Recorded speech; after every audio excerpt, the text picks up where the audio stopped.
Alright, so now we are at Calderwood Methodist Church. This is a little bit further up the road from Calderwood Baptist Church. It's been 3 years since I've last seen this place. I tried to see if there was an entranceway because I've been in here 2 or 3 times.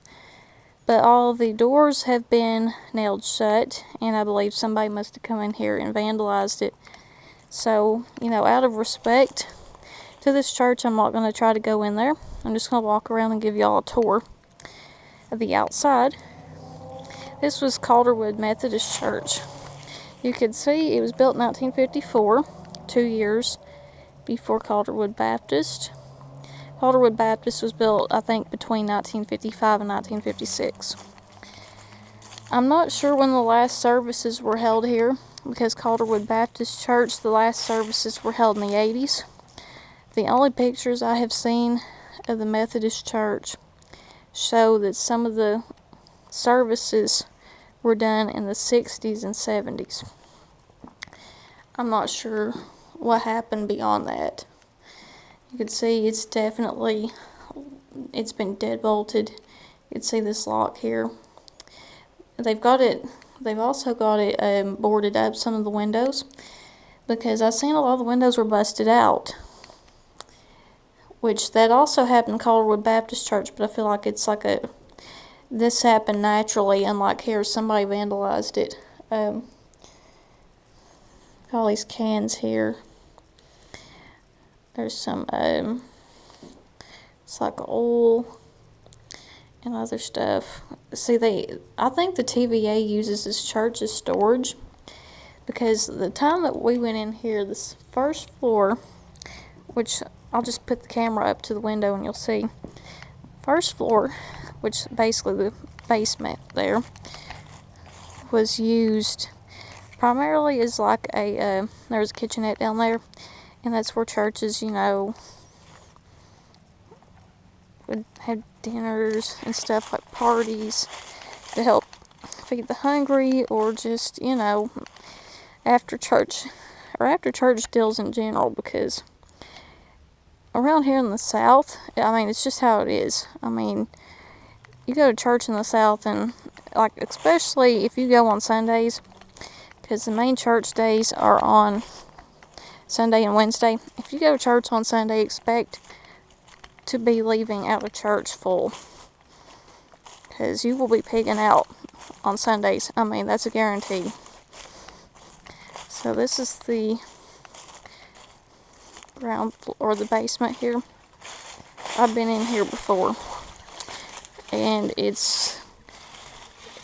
there's no sewage leaks like Calderwood Baptist Church, but you can see inside. It's very, very spacious. It was dry as a bone when I was last in here. Right in there was, I guess, where everybody ate. They had Sunday school classes. Right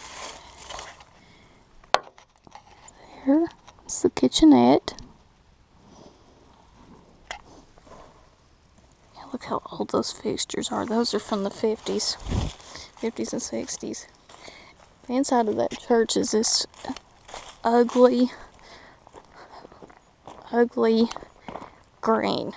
That green they used during the 60s? Yeah, it was that color in there. And there's signs for asbestos all over the place, too. Down in here is the ruins of a house. We're going to walk down into it. I don't know what exactly you'd call this part of Calderwood. I'm not sure if it really had street names. But I can tell you, I said, you see this church here, and the cemetery's over there, and it's really sad because the biggest majority of the graves have not been decorated, which means that every once in a while, when they had their decoration, these families would come. Decoration's a southern tradition, just to let you all know. Every year in the summer, people go, it's usually in August, where people would go down to the cemeteries and decorate their loved ones' graves.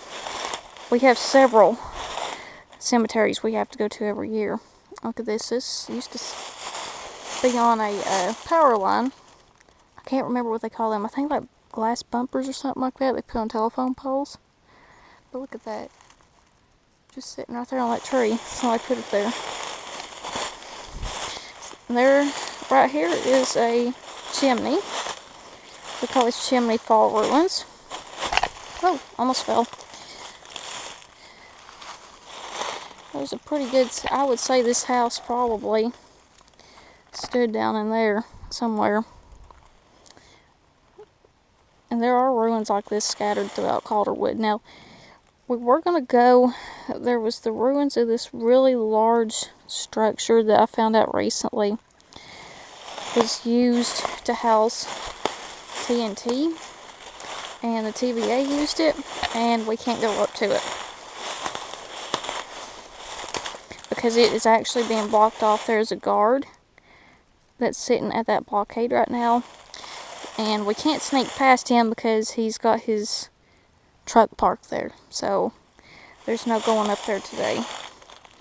And the reason for this is because of the drawdown at Chilhowee Lake. Because I believe they will probably, if I could think, there's actually an abandoned railroad. And this railroad actually starts out at Tabcat Creek. You eventually follow it and you would find yourself at Calderwood. It's well over a mile's journey. But I would think that the reason why they blocked it off was because they were afraid that people would try to access the areas that are drawn down on Chilhowee Lake from Calderwood Lake, which is back that way. So let's go back up. And that's really neat. It's not really urban exploration, but it's neat just to see these ruins. It's just randomly in the middle of the woods.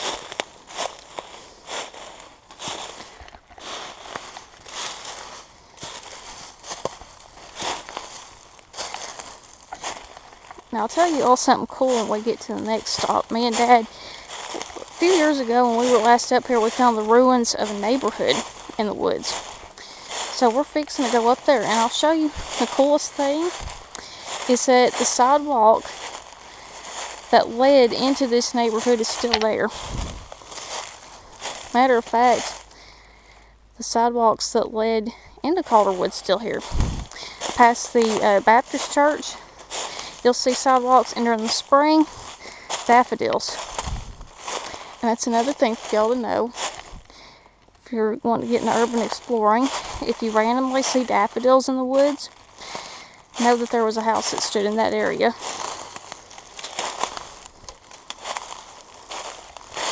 Alright, so fixing to go back up here. Find my dad. There he is. Whew.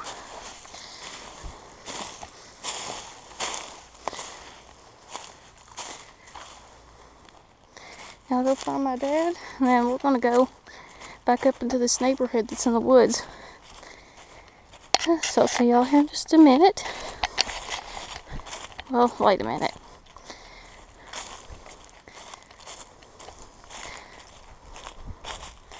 I'll show y'all the lake right quick.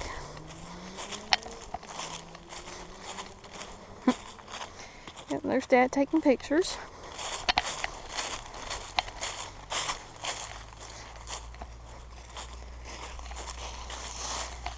Look how old these graves are. These are really, I mean, some of these are really old.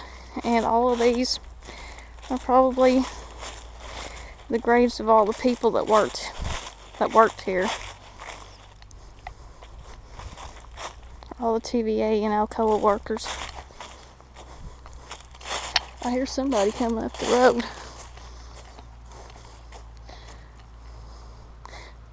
Diesel, whatever it is.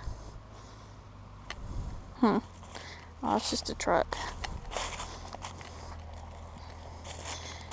But they're very, very old graves.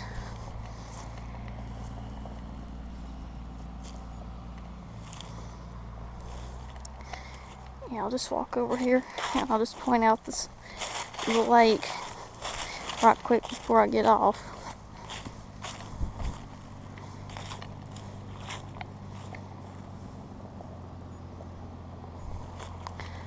what that person's doing.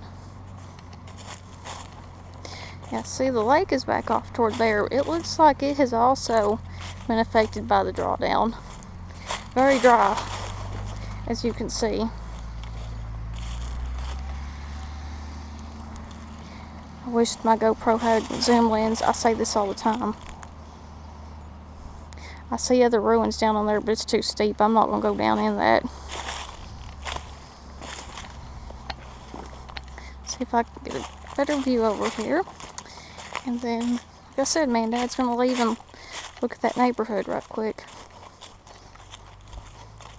We're also going to try to find the remains of the resort known as Montville too today.